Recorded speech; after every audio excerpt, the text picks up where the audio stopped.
5, 4, 3, 2, 1, 0.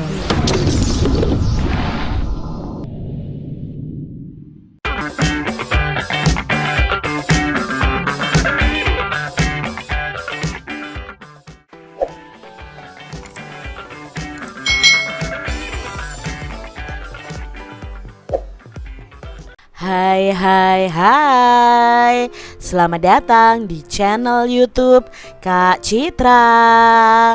Apa kabar adik-adik semuanya? Kak Citra berharap kalian dalam keadaan yang baik, sehat, dan siap untuk belajar ya. Hari ini kita akan belajar bersama-sama untuk mata pelajaran tematik kelas 5. Kita belajar di tema 2, udara bersih bagi kesehatan, subtema 1, cara tubuh mengolah udara bersih, pembelajaran yang ketiga.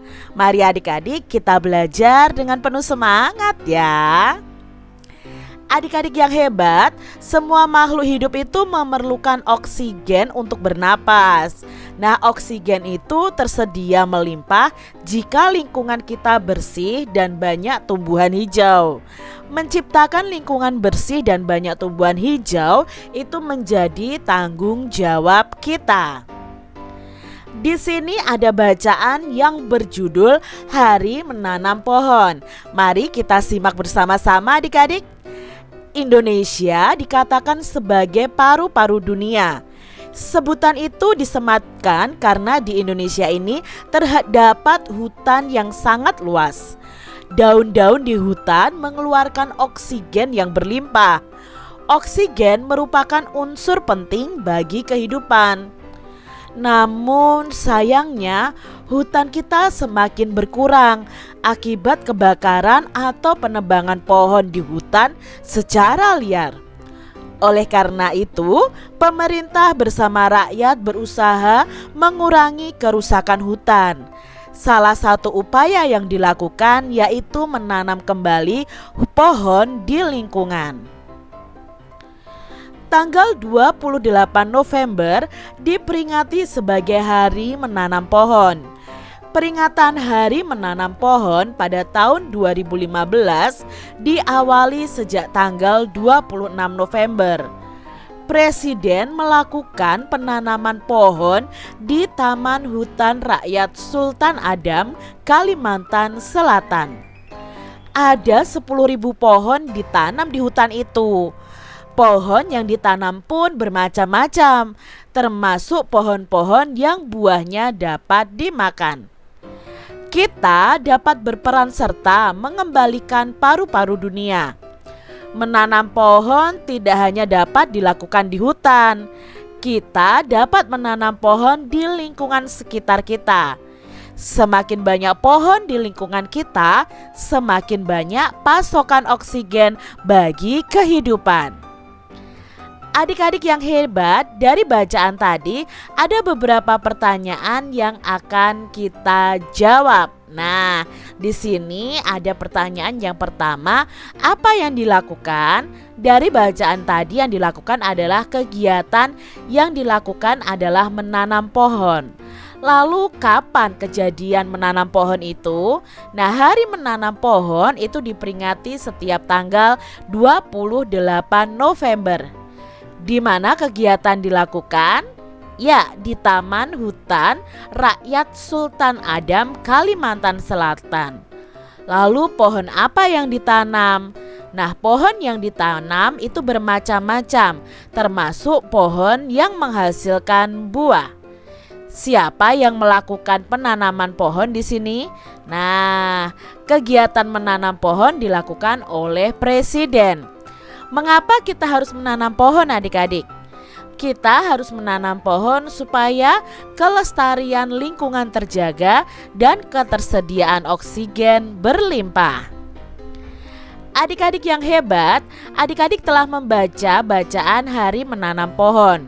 Menjaga lingkungan sekitar dengan cara menanam pohon merupakan salah satu tanggung jawab kita sebagai warga negara ya.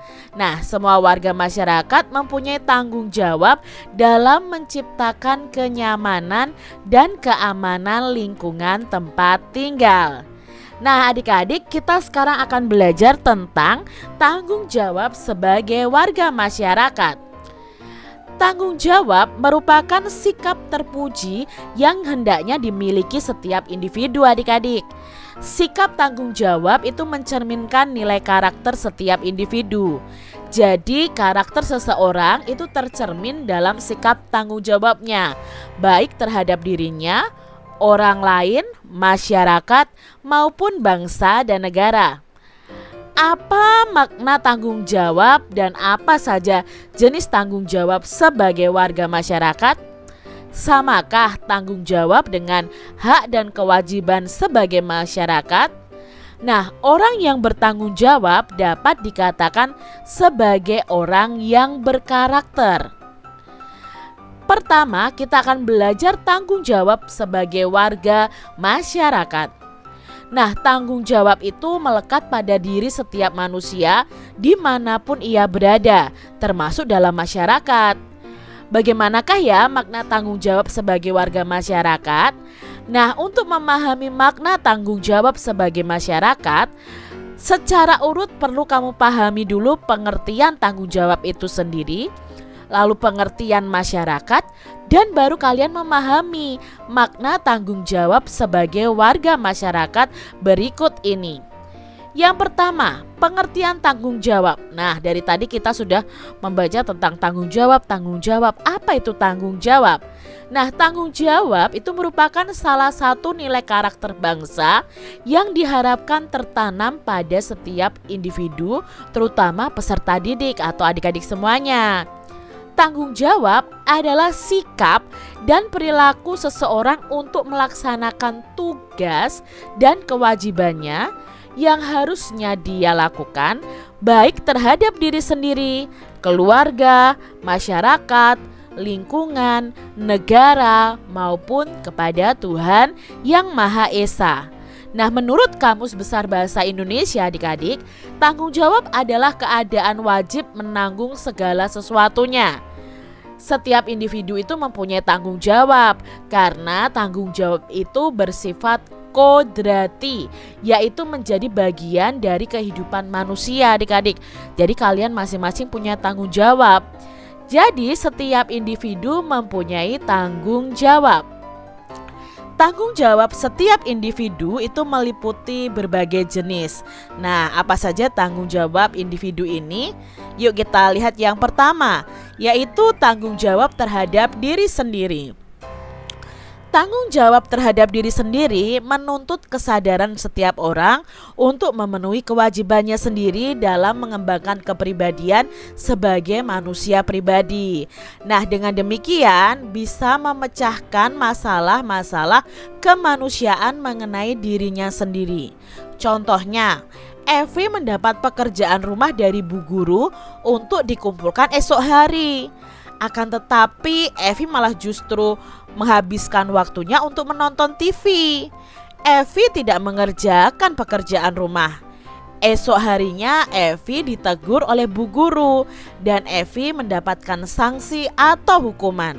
Nah, dalam peristiwa ini Evi itu harusnya bertanggung jawab atas dirinya sendiri akibat tidak mengerjakan pekerjaan rumah dari Bu Guru. Nah, itu tadi ya, tanggung jawab terhadap diri sendiri. Yang kedua, tanggung jawab terhadap keluarga. Nah, tanggung jawab terhadap keluarga itu menjadi tanggung jawab seluruh anggota keluarga, baik ayah, ibu maupun anak.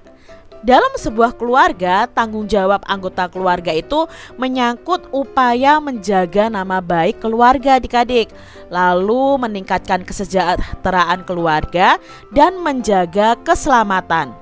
Contohnya, seorang ayah bekerja keras untuk menafkahi anggota keluarganya dan demi memenuhi kebutuhan pendidikan anaknya. ayah tersebut telah melaksanakan tanggung jawabnya sebagai kepala keluarga. Karena kepala keluarga itu kan tugasnya adalah bekerja mencari nafkah, itu adalah tanggung jawabnya. Nah, jika kalian sebagai seorang anak bersikap disiplin dan sungguh-sungguh dalam belajar, berarti kalian sudah melaksanakan tanggung jawab terhadap keluarga kalian. Jadi adik-adik, kalian harus rajin belajar dan disiplin. Sekarang tanggung jawab terhadap masyarakat. Nah, tidak ada seorang pun yang bisa hidup sendiri tanpa bantuan orang lain. Maka manusia disebut makhluk sosial adik-adik. Nah, hal ini sesuai dengan kedudukan manusia sebagai makhluk sosial. Atas dasar kebutuhan ini, seseorang itu melakukan komunikasi dengan orang lain sehingga terbentuklah masyarakat. Nah, dalam sebuah masyarakat, setiap anggota mempunyai tanggung jawab untuk ikut serta menjaga kelangsungan hidup warga masyarakat. Oleh karena itu, segala tingkah laku dan perbuatan setiap anggota masyarakat hendaknya dapat dipertanggungjawabkan kepada masyarakat. Contohnya nih, Pak Budi warga masyarakat Desa Sukamakmur. Nah, pada hari Minggu Pak Budi berencana pergi berlibur bersama keluarganya ke pantai. Akan tetapi pada hari Minggu yang sama, warga masyarakat Desa Sukamakmur akan mengadakan kerja bakti membersihkan selokan. Pak Budi sebagai warga masyarakat memutuskan untuk menunda acara berliburnya bersama keluarga karena Pak Budi harus ikut bekerja bakti. Nah, tindakan Pak Budi ini termasuk mencerminkan sikap tanggung jawab sebagai warga masyarakat. Lalu berikutnya ada tanggung jawab terhadap bangsa dan negara. Nah, setiap orang yang tinggal dan menetap dalam sebuah negara akan terikat oleh aturan hukum dari negara tersebut adik-adik.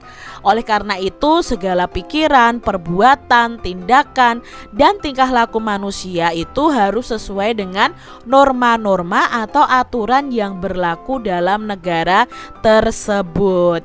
Nah, individu itu sebagai warga negara hendaknya juga mempertanggungjawabkan segala tindakannya dan tingkah lakunya kepada bangsa dan negara. Nah, contohnya anggota tim nasional bulu tangkis Indonesia berusaha sekuat tenaga untuk mengharumkan nama bangsa Indonesia.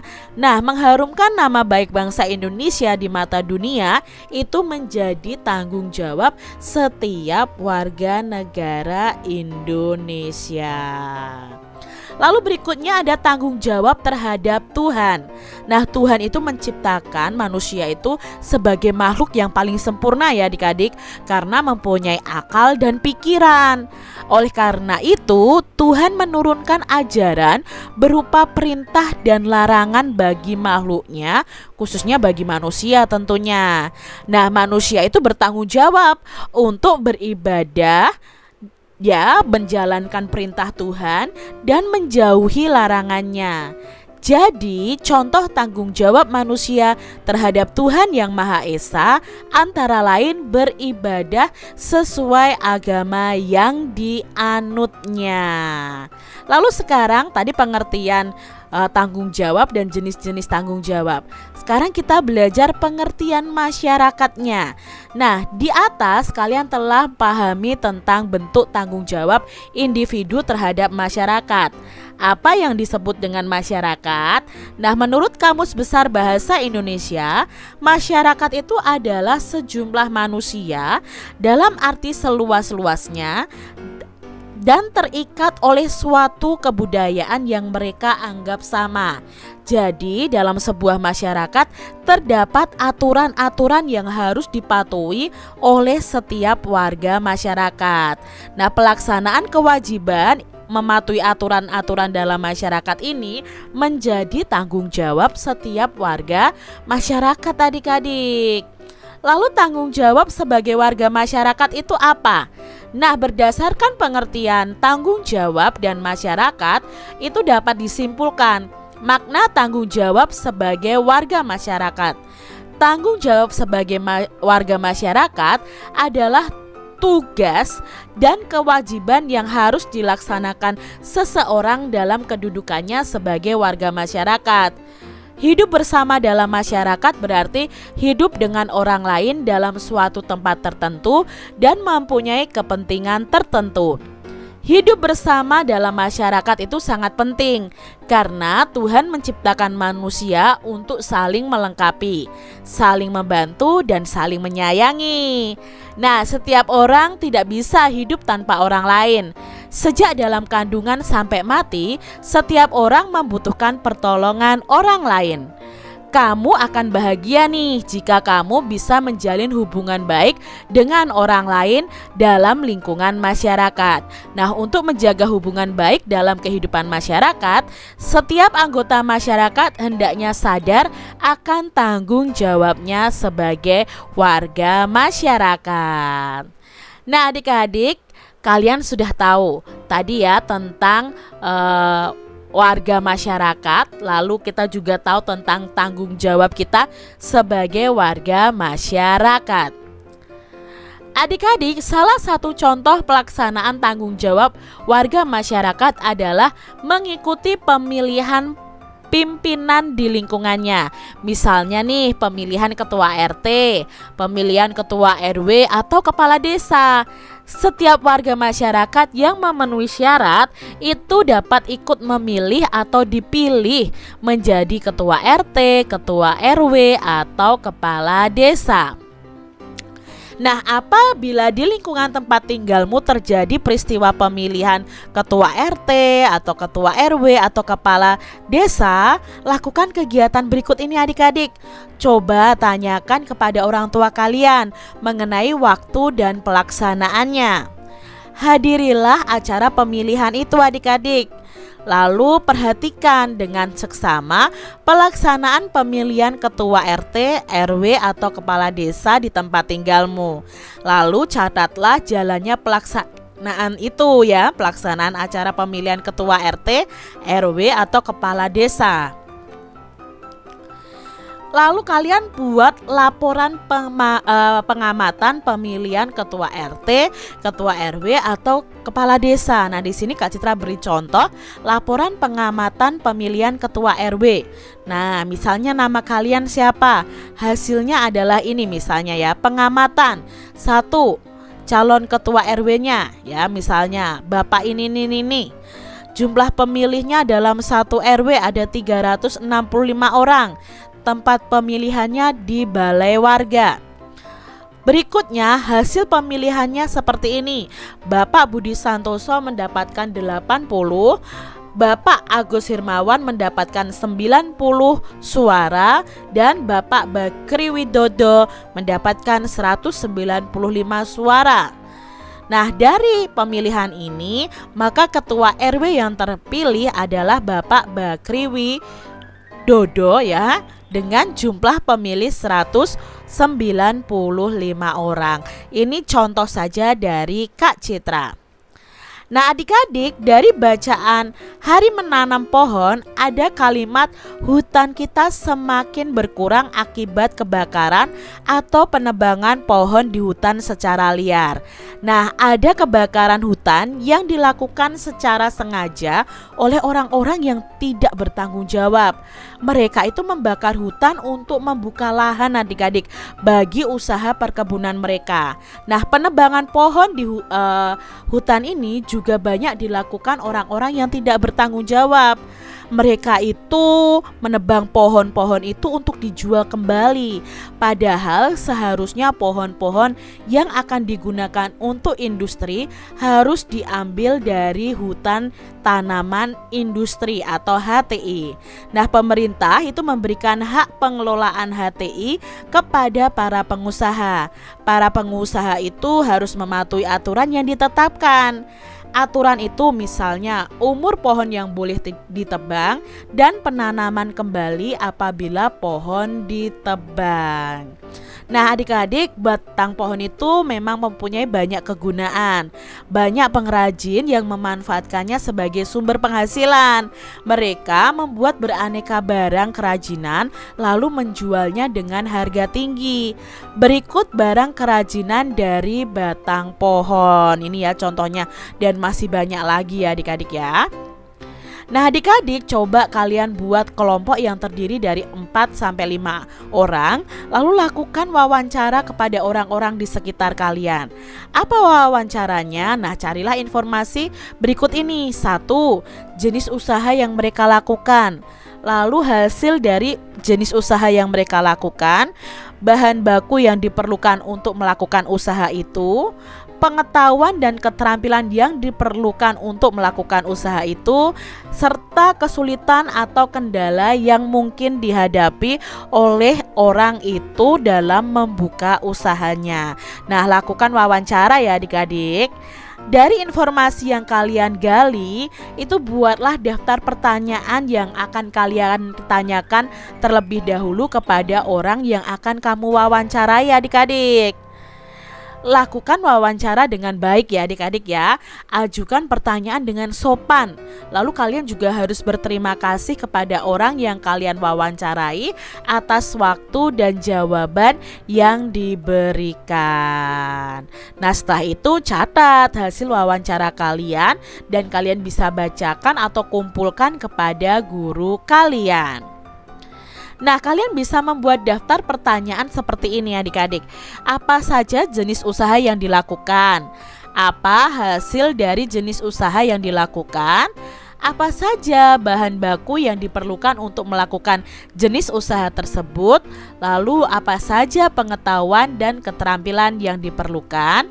Yang kelima, apa saja kesulitan atau kendala yang mungkin dihadapi? Ini contoh daftar pertanyaan untuk wawancara kalian.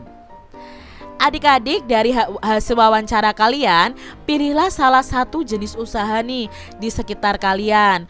Kemudian bersama kelompokmu, cobalah membuat satu hasil dari jenis tersebut. Pilih hasil jenis usaha yang mudah kalian buat. Misalnya cara membuat tempe misalnya seperti itu kan mudah adik-adik. Catatlah bahan yang digunakan, lalu langkah-langkah pembuatannya dan kesulitan yang kalian hadapi saat melaksanakan pembuatan karya kalian. Nah, buatlah bersama-sama di rumah salah satu anggota kalian. Jika kalian bekerja kelompok, jangan lupa meminta izin kepada orang tua. Nah, selain jenis-jenis usaha seperti yang ada di lingkungan sekitarmu, masih ada loh jenis usaha lain. Jenis usaha apakah itu? Mari kita baca bacaan berikut ini. Jenis usaha ekonomi masyarakat. Kondisi geografis Indonesia itu beragam. Ada wilayah daratan, ada pula yang perairan. Kondisi geografis yang beragam menyebabkan beragam pula jenis kegiatan ekonomi masyarakatnya.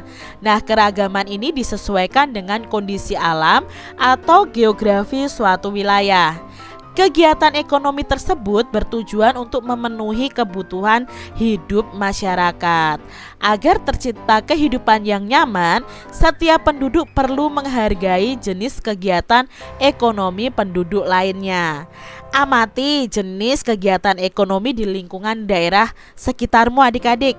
Ada yang bekerja di lahan persawahan, ada yang sebagai peternak ayam petelur atau ayam pedaging, ada yang berdagang di pasar, ada yang bekerja di industri, ada pula yang mungkin membudidayakan ikan di kolam.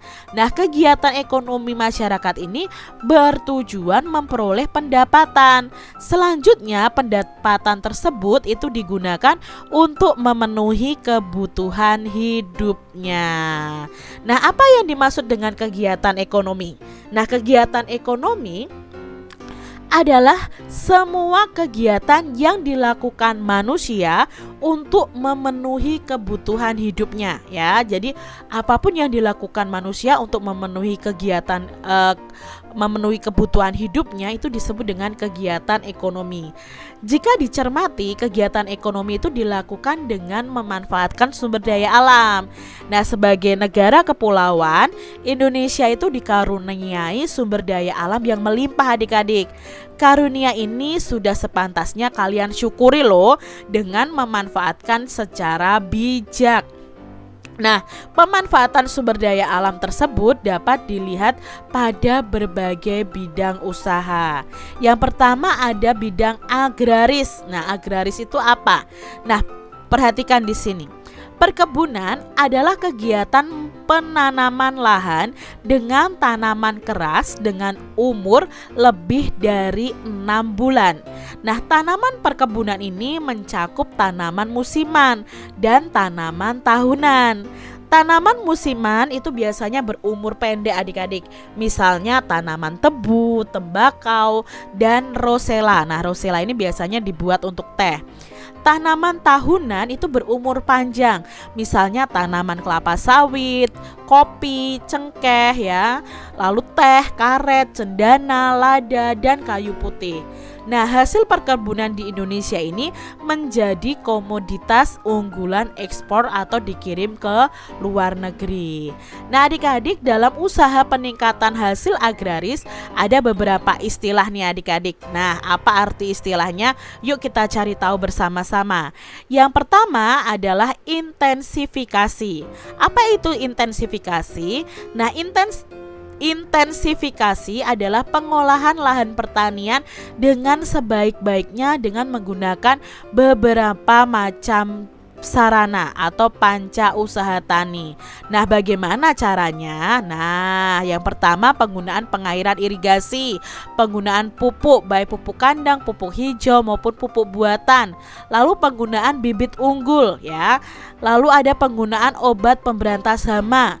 Lalu ada bimbingan dan penyuluhan melalui bimbingan massal dan intensifikasi massal. Jadi panca itu 5. Nah, seharusnya ini yang nomor 1, 2, 3, 4, 5. Lalu istilah yang kedua adalah ekstensifikasi.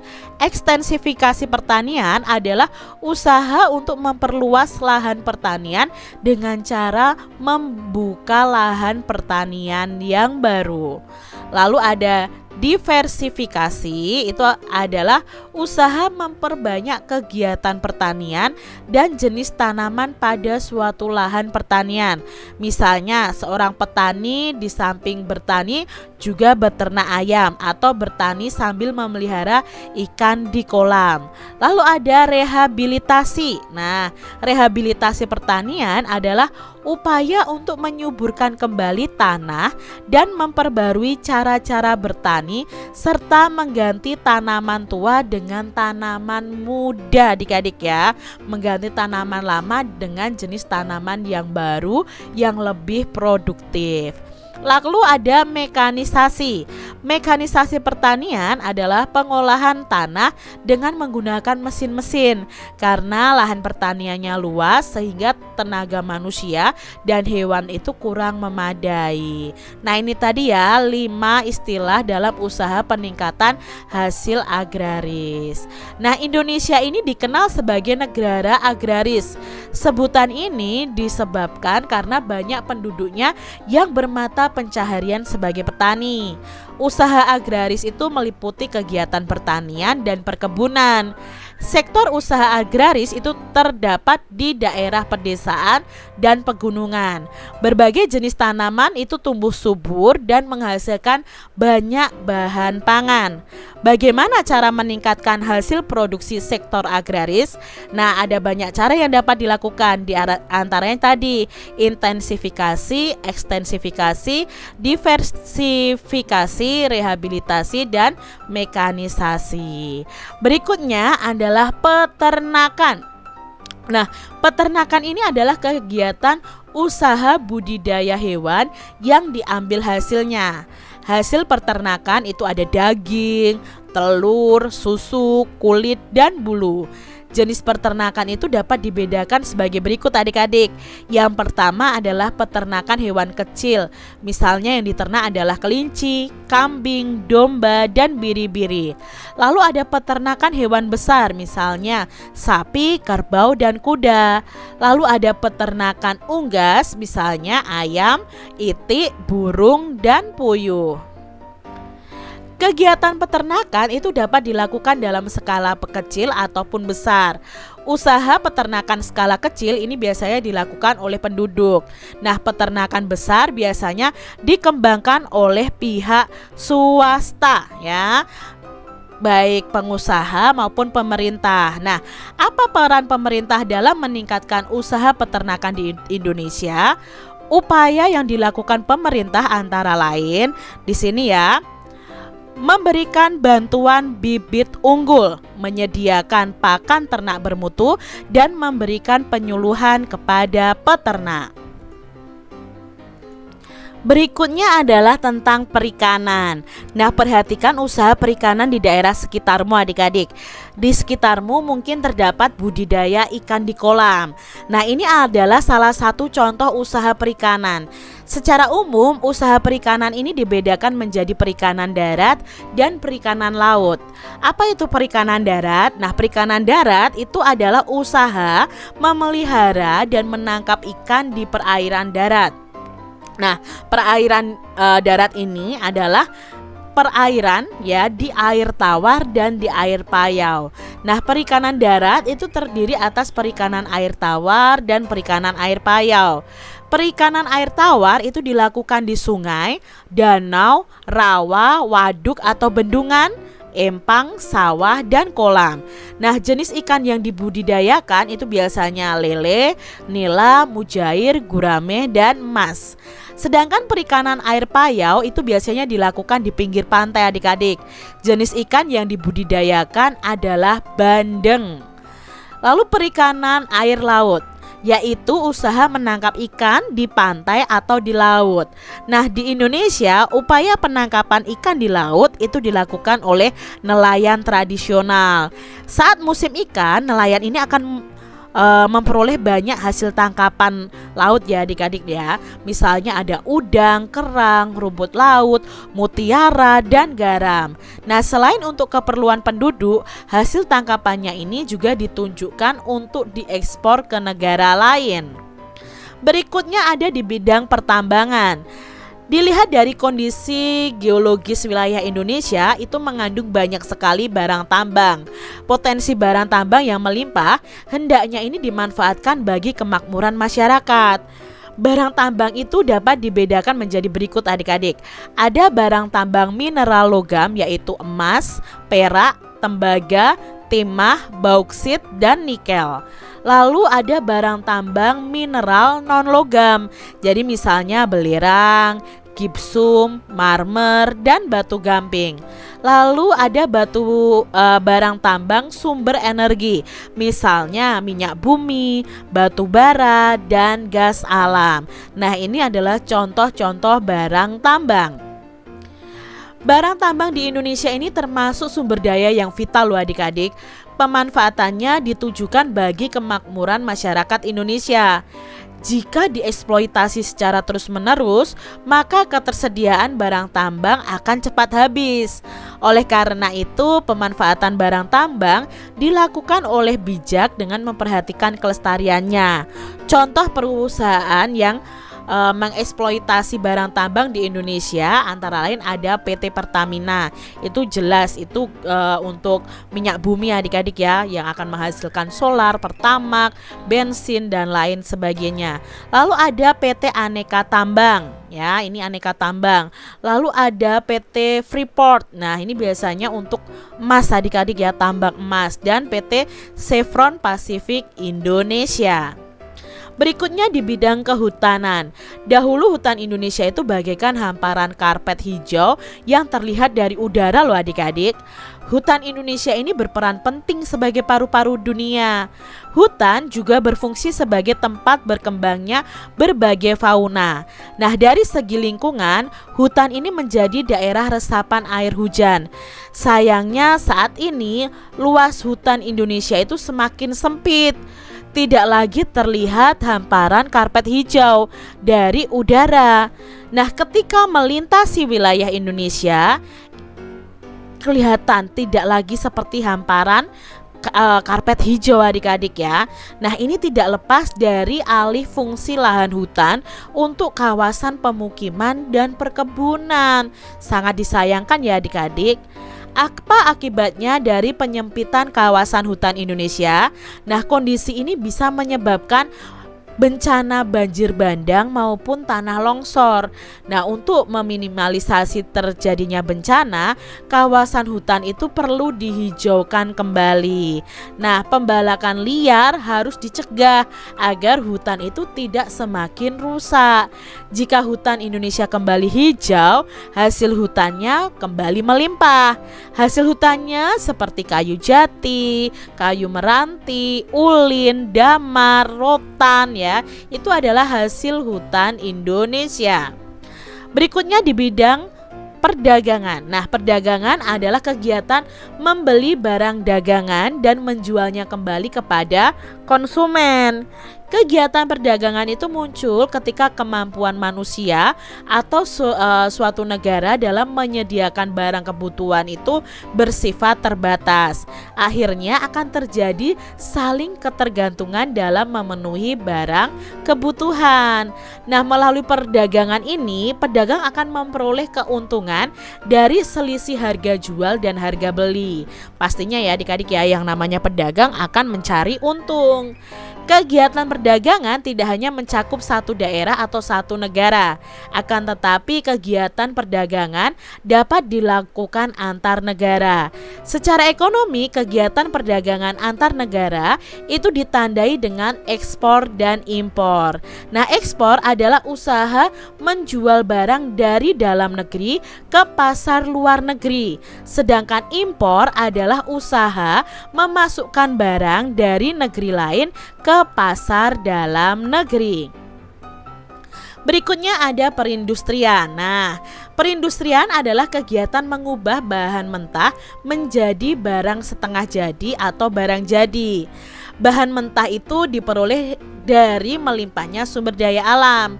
Usaha industri dapat dilakukan secara perorangan atau secara kelompok. Nah, usaha industri dapat dikelompokkan sebagai industri rumah tangga, lalu industri sedang dan industri besar.